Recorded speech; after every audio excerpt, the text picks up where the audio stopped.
How's that attack on whales going, by the way? Is it going pretty good? I am devastating them with longbowmen. Age of Empires or? Yep. The Edward Longshanks campaign. That's racist. I'm taller than Edward Longshanks. Neat. Probably helps that you're alive and he's not, so. Thank God. I think we're all taller than him now. Who's the winner? Oh my God, you have to kill Llewellyn ap Griffith. That's horrible. Yeah, that's what I'm doing right now. I could also stop the recording and just hit start streaming, and then we could do this live. So we're doing this live while Banana is playing Age of Empires. Winning at Age of Empires. Racist campaign. They're all racist campaigns. It's war. Damn it, he's got me there. My Welsh exceptionalist view of history doesn't work anymore. Yes, but this is the worst kind of racism, the kind against me. It's me.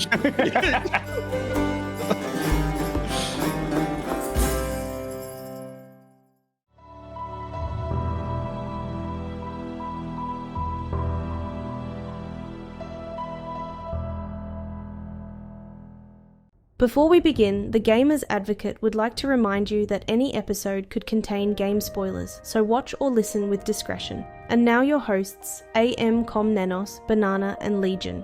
Enjoy the show. Come on, you big dildo. Let's record. I don't want to anymore. Speaking of dildos, wonder where that's going. Today's topic is tear-jerking moments. And our new merch. Eggplant. I just love the idea of a t-shirt that says, speaking of dildos on the front and nothing else on the back. Like, no follow-up. What's on the back? Oh, God. Welcome to yet another episode of the Gamer's Advocate podcast, starring AM Comnenos. Always hot and ready, freshened up and good to go, Banana Hammock Republic. Our palate is sweet to be sour. Yes, and myself, Legion. We are going over games and gaming topics, and today we kind of chose tear-jerking moments that I guess kind of that make us weep and cry, and I don't know. I'm not one that has a lot of emotions when it comes to gaming. I can appreciate it. He's a robot. I'm a robot, yes. When I've done horror games, I love horror games. I love playing horror games. I don't react to them, so I'm not a great horror streamer. If you see me playing a horror game, just sit back for the cinematic experience. I'm not going to react that much, but there has been a game or two in the past that has definitely said, "Oh, hit me in my soul." You came up with the topic, Banana. Do you want to? Sure.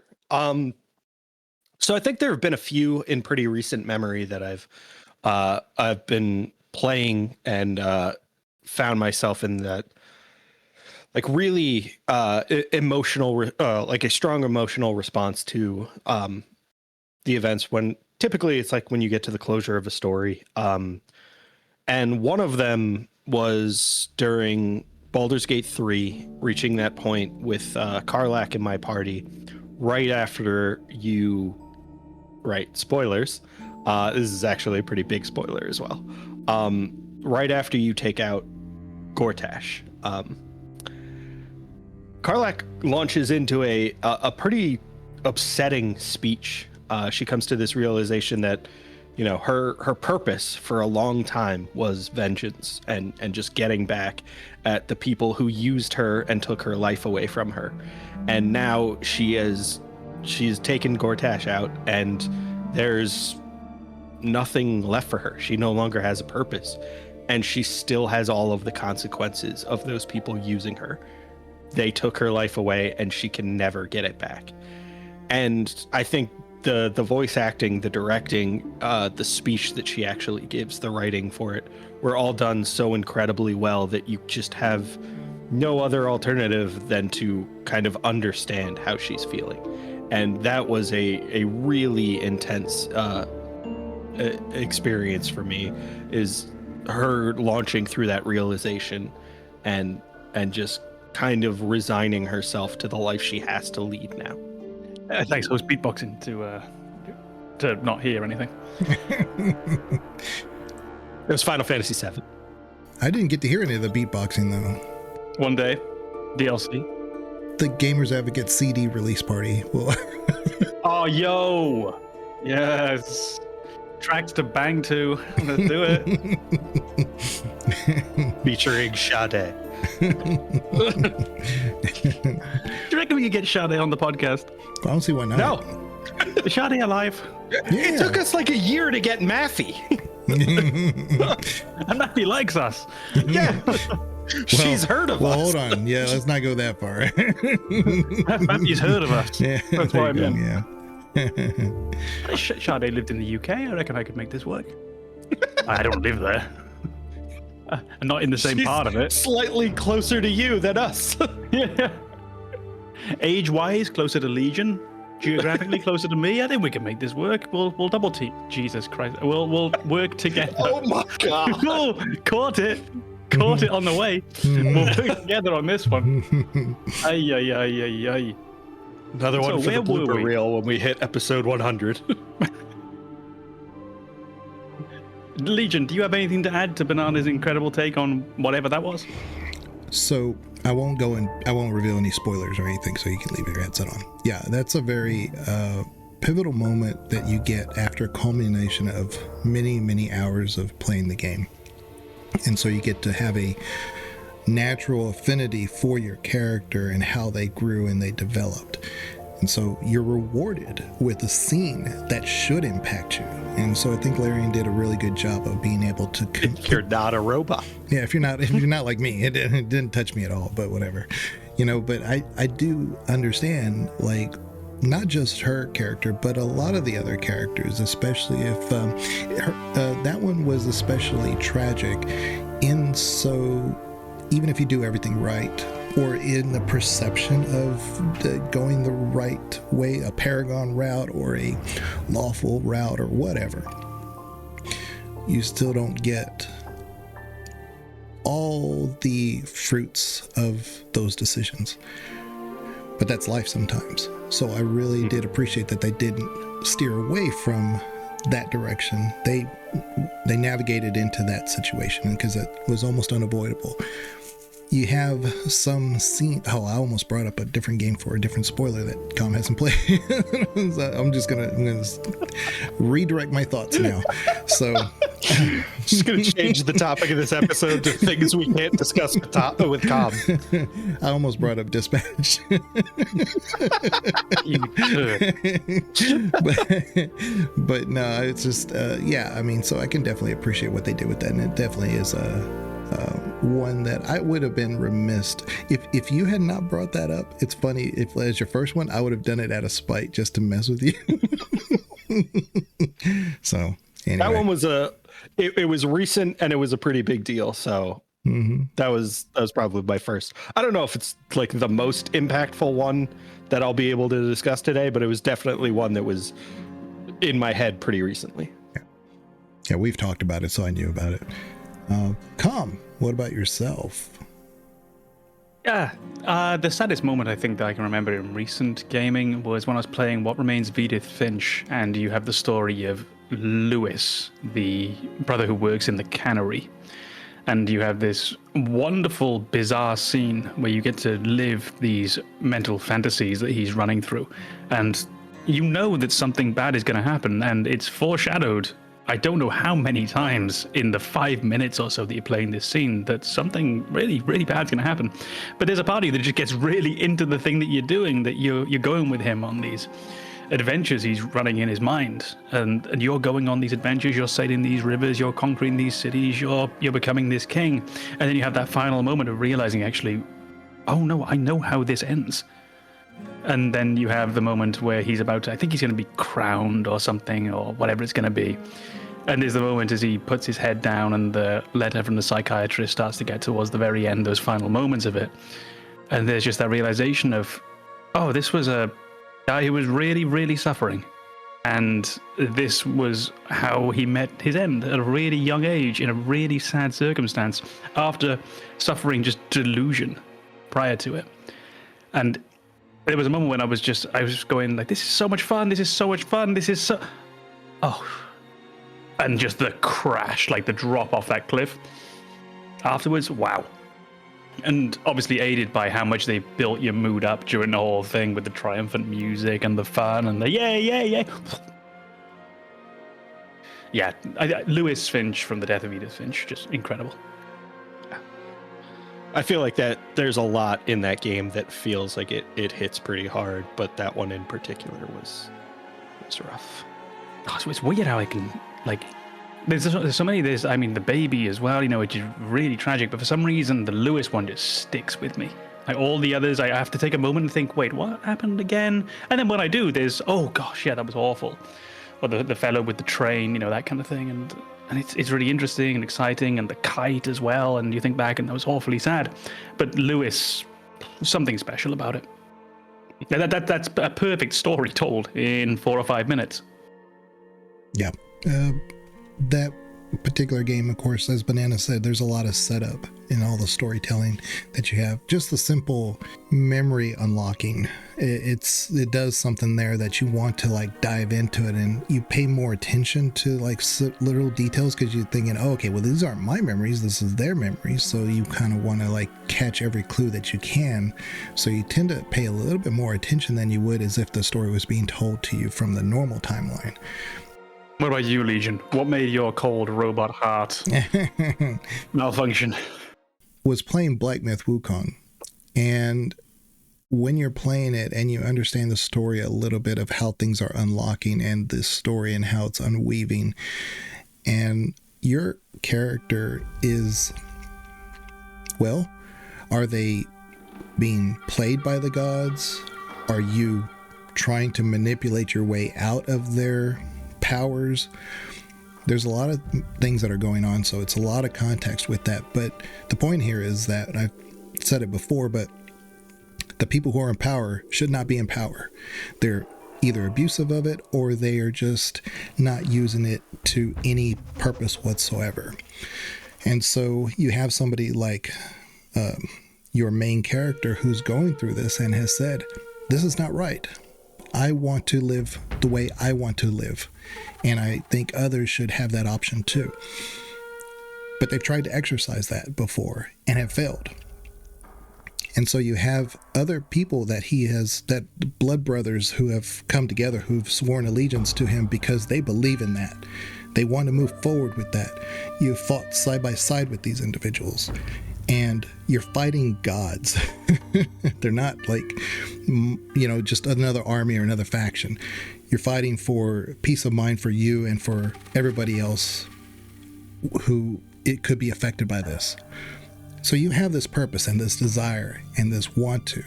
And your blood brothers that are with you also fall when you fall. But you are given this special role of having to redo your life over and over because you didn't do it right. And you get to see your brothers now who were fighting side by side with you now tainted and not necessarily always working against you, but they're in this role that has now been assigned to something that that they were fighting against before. Now they are fully part of that, and you have to make a decision what to do with them. So you have to execute them so that they can live a life without being imprisoned. But in their mind at that moment, they're doing what they're supposed to be doing. But you remember who they actually are. And so you have to take that. All of this is coming together at one time. And it's just one of those, it's like, this is my brother. This is my blood brother that we fought together and done everything together. And now I must end his life. Games are exceptional at doing this, though. The bond that they can have you build with other characters over the course, they can do something that film can't. Television, I think maybe some of the longer series, they come close to it, but there's nothing that quite compares to the actively you and these other people in the game teaming up together, working together, and you really build an actual kinship with them. So if you do come to a moment in the game when someone betrays or when you have to hurt someone in some way that you really don't want to, it can really get that like instinct inside of you, the no, I don't want to do this, I don't want to do this. And yeah, and to have to do it anyway, it can really like play with your emotions. That's a really good example. Yeah, I think there's really no other medium that will ever make you feel like you made the decision. That video games can put you in that position where they tell you a story, you get immersed, you get to care about characters, and then you're in a position where you have to hurt them. Sometimes people will just check out and be like, all right, well, I'm not playing this anymore. Not going to make that commitment to this game. But yeah, it's a very, very unique interaction that I think you can only get in gaming. You got another one, Banana? When did a game destroy you? Actually, this one was really rough. So I've mentioned a few times, I'm a fan of the Borderlands series. I think Borderlands 2 is the best entry in that, and I think Borderlands 2 also has the best DLC of all time in Tiny Tina's Assault on Dragon's Keep. And if you play through that entire campaign, you'll get to the end, and there's a reveal there that I wasn't ready for. So essentially, throughout that campaign, Tina makes a few references to the fact that, well, we shouldn't be this far without Roland. We should be waiting for him. He should be here for the campaign. And if you've played through the Baldur's Gate 2 campaign, you know Roland dies. Roland's not coming. And this DLC, the entirety of this DLC, Tina seems to be in denial of that fact. And at the very end, she's telling this story, and Roland comes to the rescue. And finally, the people around her, they've had enough. They confront her and they tell her, Roland died. He's not here anymore. And she launches into a very painful speech. And you realize she knew. She knew the entire time. She is basically building this D&D campaign as her way to say goodbye to the person who saved her. And seeing that, investing in these characters, which I had through the entirety of Borderlands 2, through the entirety of the DLC, and then getting to that moment where she admits, yeah, I knew the whole time, I just didn't know how to process it. That was a really, really devastating moment for me. That was really painful. And it was so well done. And it's another reason why I think this game that has always been silly and playful and over the top, taking on a very real topic like the grief of loss, is really impressive. Not something I was expecting from it, but they did a really good job with it. It's not the kind of game where I would have initially expected to have any real emotional response to it, because it does feel like it's silly, and it's very silly as a game series, and it knows that it is, and it leans into it. And it can be really difficult for those kind of games to build up the emotional credit with you that they need to have to make these moments matter. And I think there's games that have definitely struggled to do that, and it's interesting to know that in Borderlands there's this, amongst all the silliness, there's actually a real moment in there that then sticks with you. Because what sticks with me from Borderlands, as someone who didn't play the DLC, is the fun, is the different guns and like the multiplayer and all of that. So it's really interesting to find someone with just a completely different memory of the game. You'd remember the fun too, but something so tonally different. Yeah, throughout the entirety of the DLC, there is a character named Butt Stallion. And then I'm on the verge of tears at the end of it. Like, fuck you. You son of a gun. Yeah. Thanks, Butt Stallion. Yeah. I'll move on then and pick another one that was pretty rough, and I don't know how many people have played this one. There was a game called Valiant Hearts: The Great War. Side-scrolling, I don't even know what I'd call it, adventure, I guess. Based in World War I. I remember you play as a farmer, Emil, I think you might play as a German at some point too. I'm really trying to recall because it's Emil's story that really stuck with. You definitely interact with them. I'm trying to remember, do you play as them? I think you're right.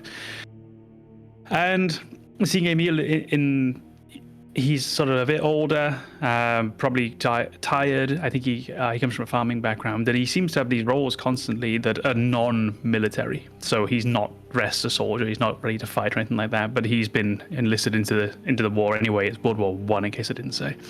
And we're playing his story as he gets captured, as he finds his way back, as he helps a German soldier just on grounds of common humanity.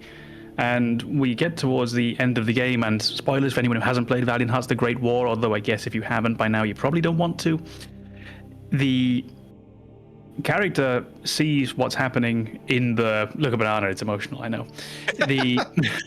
It's definitely not December, and I'm probably getting sick. Nope, it's emotions. The more you push them down, the more it's going to hurt. The character sees what the war machine of World War One is doing, and he sees that his friends, his unit, are all going to die, and ultimately he ends up, I believe he kills an officer from his own side who was sending his troops over the top to where they were going to just be machine gunned and left to die. And we see Emil then being taken away for this to be executed by firing squad. And just that last walk when you're playing as Emil and you realize that this character that you've been on this adventure with, and you've seen him play with this dog that he's befriended. You've seen him do his best to help a German soldier who he had no duty to save. You've seen him now save the lives of soldiers who are probably going to go on to die anyway. But he saved them in the short term. And you take him on this whole adventure. Someone who didn't even want to be in that war in the first place. Someone whose roles were all non-combat. And now here he is. And the end of the game is you walking him to the spot to be executed by firing squad. Nothing you can do about it except walk and stand him next to that post. And it's just horrible. It's an incredible game. And it makes no attempt to soften the blow. There's just, no, this is an awful situation. It's horrible that it happens. Deal with it. So yeah, Valiant Hearts, particularly the story of Emil, just incredible. Valiant Hearts Great War, 2014. I must have been on vacation or something. PlayStation 3, PlayStation 4, Xbox One, iOS, Android, Switch, PC, Stadia. Quite a wide release. Yeah, so you really have no fucking excuse, Legion. What the hell? Yeah, sort it out. I've never heard of this game. We've talked about it on the podcast before. Side note, by the way, Legion, have you gotten sicker in like the last 10 minutes? Your voice sounds like... Sicko. Your voice sounds like it's suffering now. Did our silliness pre-episode like... No, I told them that story about Tina and Roland, and I've been choked up with y'all's emotional stories. Push it down. I will try. All right, Legion, do you want to regale us more stories? Do you have another one, or do you want me to give you one that you should have felt emotion at? So I thought of two, and if I bring up the one, it's going to be a huge spoiler, so I'm going to avoid that one. From what game? Silent Hill 2. Oh, please don't. Yeah. Okay.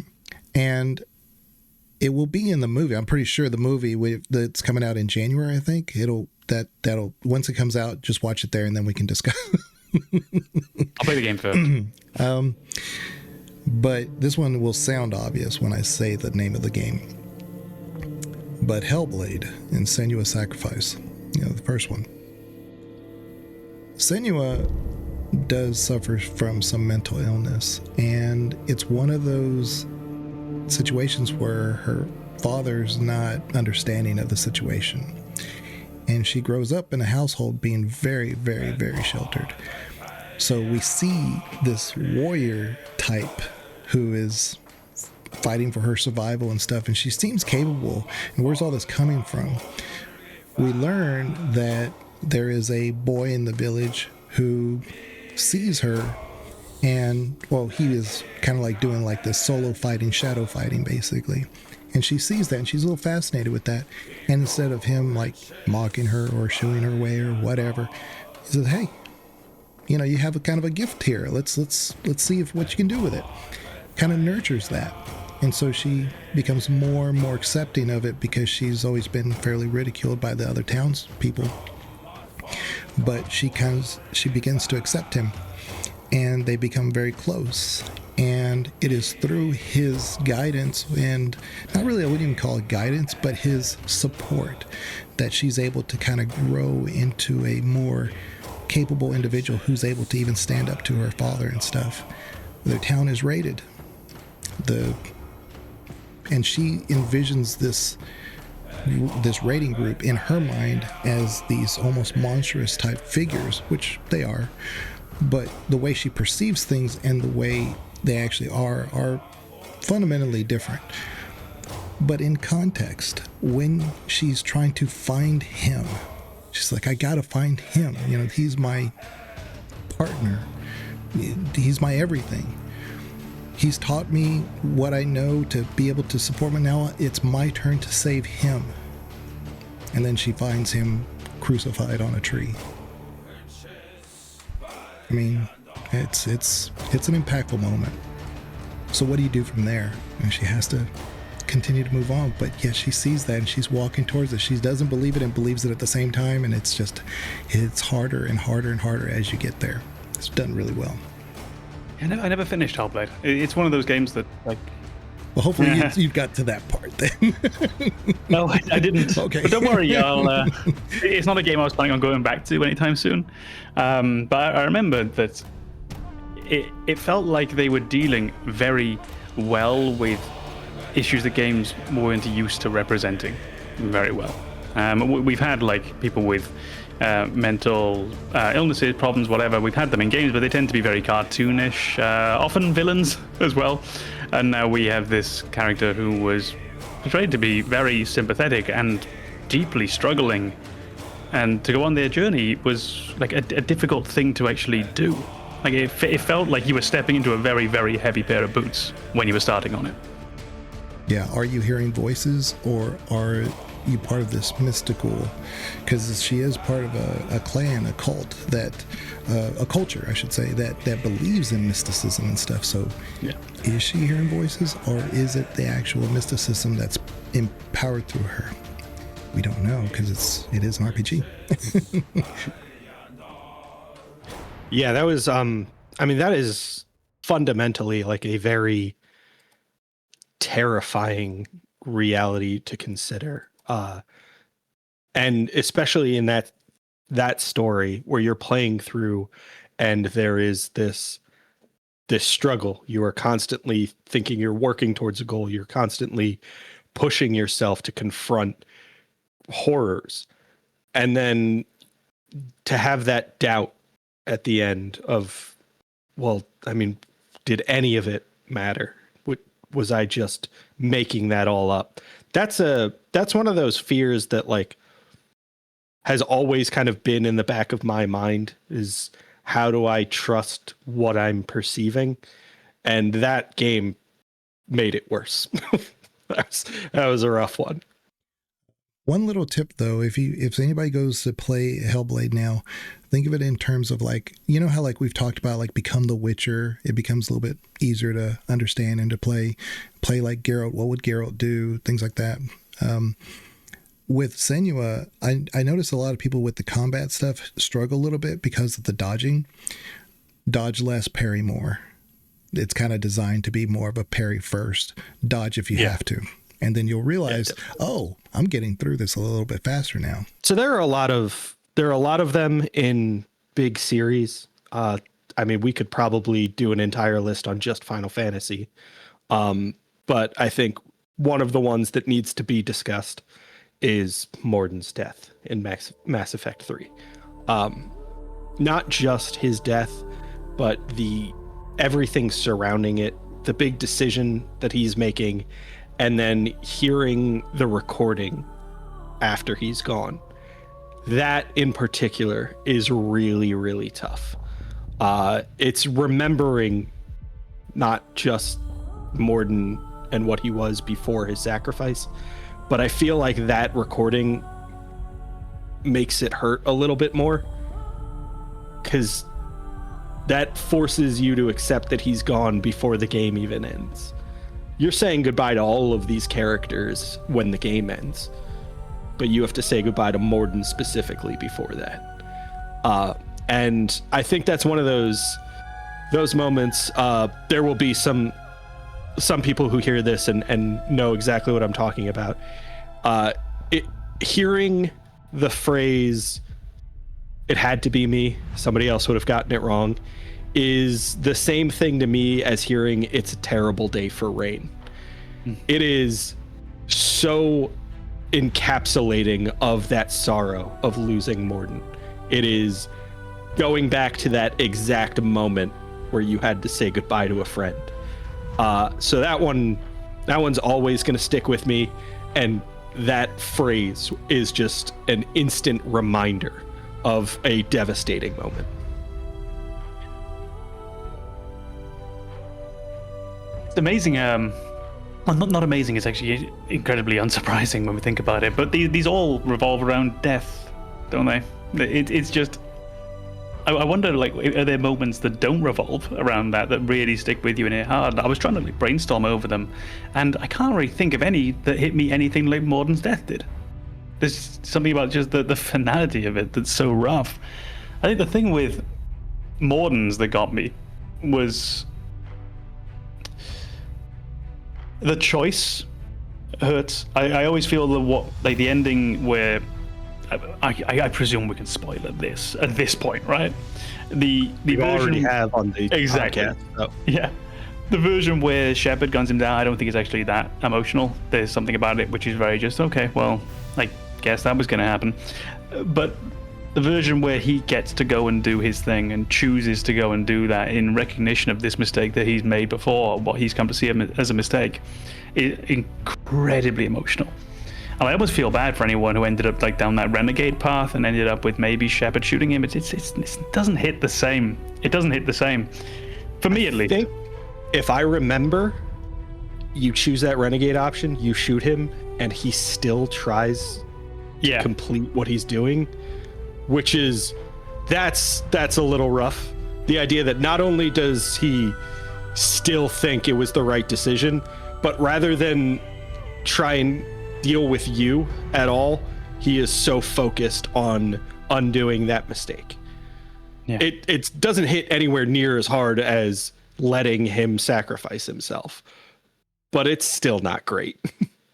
Yeah, I think, I had kind of forgotten about the going back up thing. I think I remembered in my head there's just the and then dead. You know, I knew it didn't happen immediately, but I think I kind of removed part of it from the story, which, it still does hit hard, but not quite as purely as the other one. Yeah.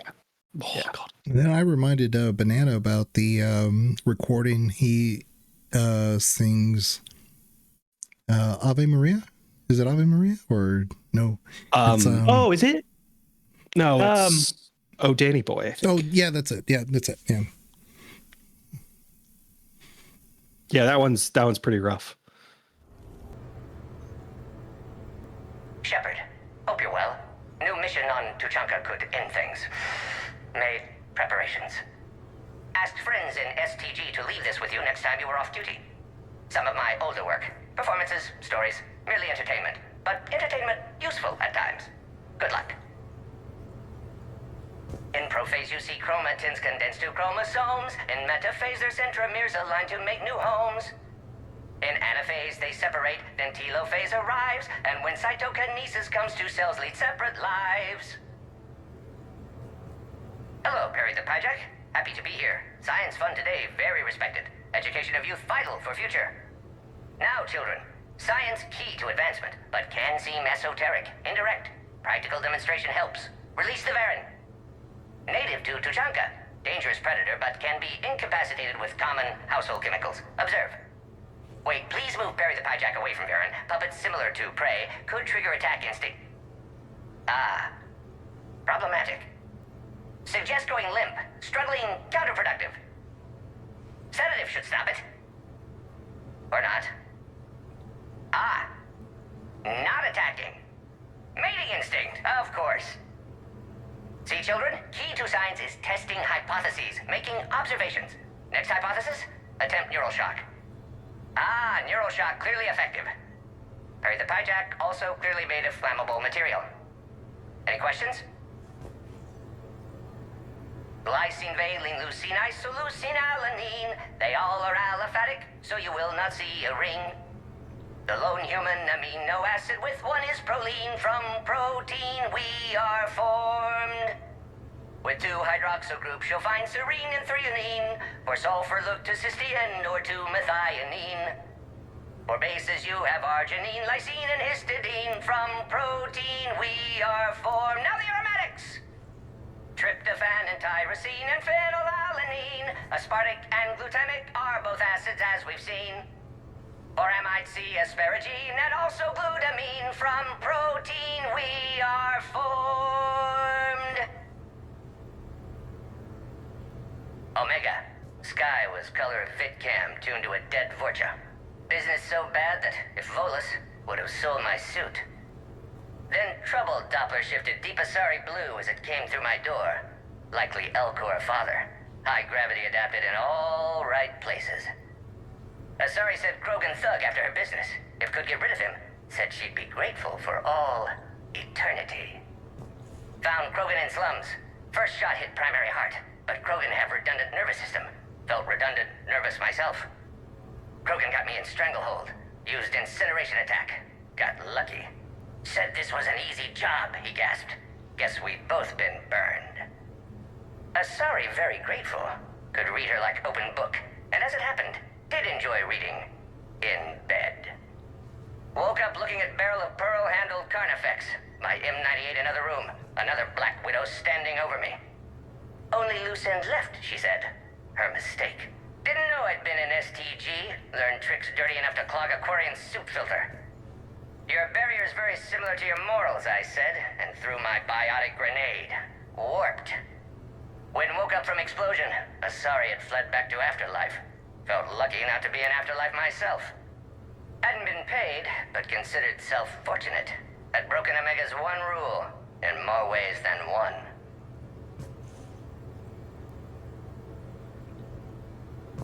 Through many dangers, toils, and snares, I have already come.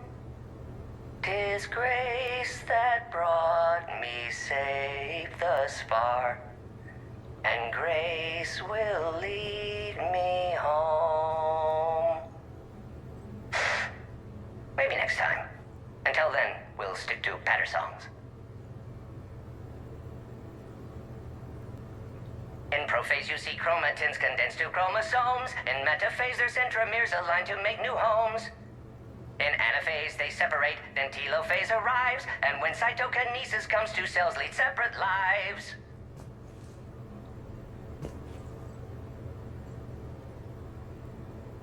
Kind of drag us further into depression and sadness and wondering why we came here today. So my mind doesn't quite get us to death, but it's not far off it. And amazingly, I haven't hit Final Fantasy either, now that I think about it. I had a couple of moments in mind, but There's so some for big me, ones, yeah.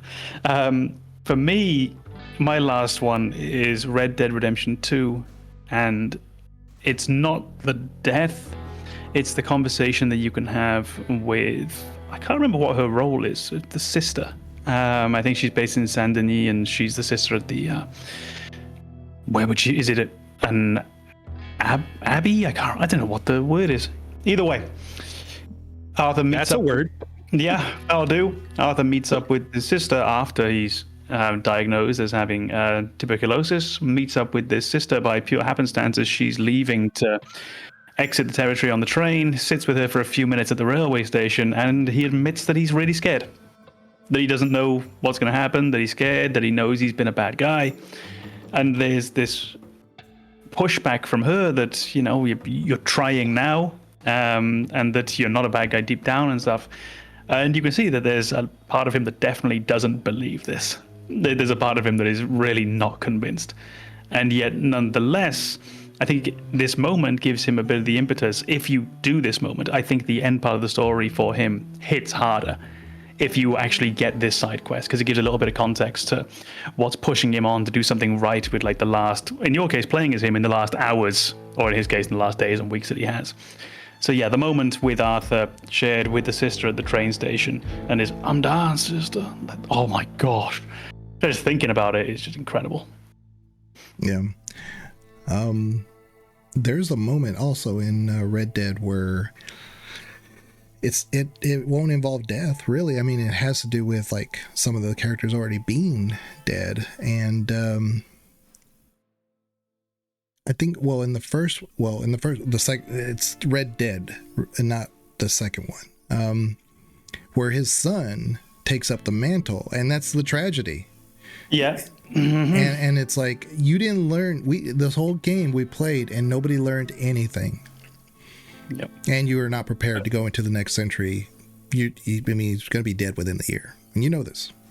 And we already know that with Red Dead Redemption 2, already in Arthur's time, they know that they're being phased out, that their life isn't there anymore. And now we've gone through all of John's time. And if Arthur was already like, if his way of life was already disappearing, by the time of John, it's definitely gone. And then there's another how many years until John's boy grows up? Another 20 years? Yeah, that world's not there for them anymore. And like you said, he's gonna be either gone or he's gonna be in jail or something within not long. And for what? Yeah. Vengeance. Yeah. That's actually a fantastic example of something that isn't. Yeah, it's not death, and it's a moment that just, if you think about it for more than a few seconds, it's crushing. I came up with a couple examples, but I can't mention them because there'd be major spoilers for you guys. I know you haven't played these games, and so it's like, so I kept like digging and digging. I was like, which one can I use? Can we get the titles of the games? I'm just curious. The Plague Tale Requiem. Okay. And I mentioned the Silent Hill 2. Now, Mass Effect, I was going to say, like, the beginning of Mass Effect 3, but that's not really the same thing. You're almost kind of like moved to action than you are to, or focus. Yeah. Not tears. So, I mean, there will definitely be some people who see leaving Earth as a difficult kind of action to take. But yeah, I especially with the other moments in that series, I feel like that's probably not the one to call attention to. I would say like critical moments in gaming, I would call that one a moment for sure. Like, oh yeah. If we weren't focused before, we are now. Yeah. And speaking of Mass Effect 3, there's one that people may not have experienced, and that is if you romance Jack in Mass Effect 3, that fucking brutal cutscene that plays at the end where it shows everybody kind of that was involved in Shepard's life, and it just shows Jack alone, and you're just like, oh, I messed her up, didn't I? Shit. Yeah, but I did think of one, and I'm pretty sure that you guys would be okay with it. But in God of War 3, because we know about Kratos' history and his curse of having to wear his family's ashes on his skin, so that's why he's pale. It's he was cursed with this, yeah. It's why he, was working directly under Ares, and then Ares only he was jealous of Kratos having other distractions like his family. So, he cursed him with this berserker rage that he goes into a town and clears it out, and turns out it's his hometown, and kills his own family. And he has this regret ever since then that he can never fulfill because he can't just bring his family back. But when God of War 3 happens, he runs into Pandora, and he gets this paternal instinct that turns on again. Like, this is kind of what would be my daughter. She's acting very much in that role. She's spirited. She kind of pushes back a little bit. She has a reason for her doing the things that she does, and you're there still trying to protect her. And everything you do is just not going to be enough. And you have Zeus to blame now. So you put all of your rage into fighting Zeus. So you have this one moment that's just a tearjerker because he's so close to at least being a parent again for something that he did that he completely regrets. It wasn't even his fault, but it kind of was. So he has to live with those decisions, but now he can make amends for it, and it's taken away from him. I think it's a difficult one, isn't it? Because it's not a game that encourages you to actually really feel anything that's particularly being felt because of how much. If Kratos is feeling sad, well, he's angry.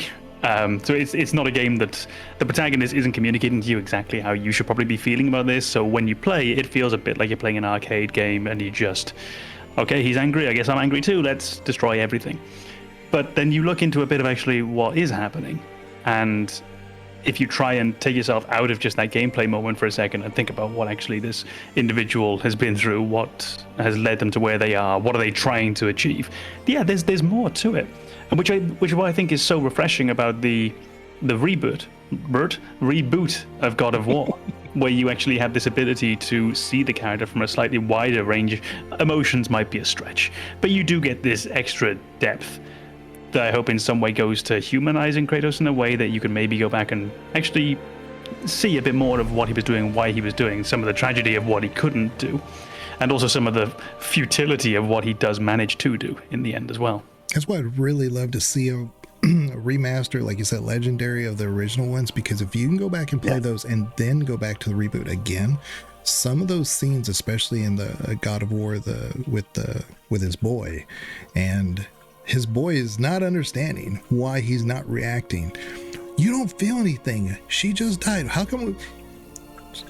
He has reasons and you know them, but if you've never played the game, and I've seen it over and over, first time playthroughs have never played a God of War before, like, Kratos is just a big jerk. He's a horrible parent. I'm like, you don't have to play the first ones, but you should play the first ones.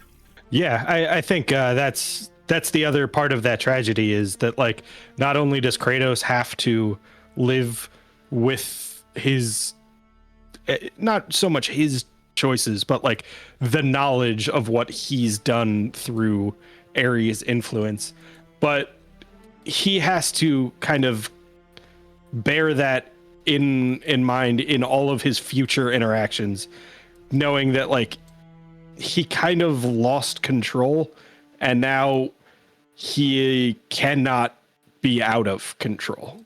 He cannot let his emotions really take hold. He has to shelter everyone around him from that possibility. That's even more painful. Yeah, his capacity for rage is endless. And, it's the first word of the Iliad, rage. Yeah. I can't read. Yeah. I think the problem I had was I got distracted for like 2 minutes when you were talking, because you said something like Kratos is a berserker. And the instant someone says that word, my brain goes to Clerks, the movie, where someone is singing a metal song with terrible lyrics called Berserker. My love for you is like a truck berserker. My brain was just doing that while you were talking. So if you go back and watch, you'll probably see me just going... Excellent contribution as always.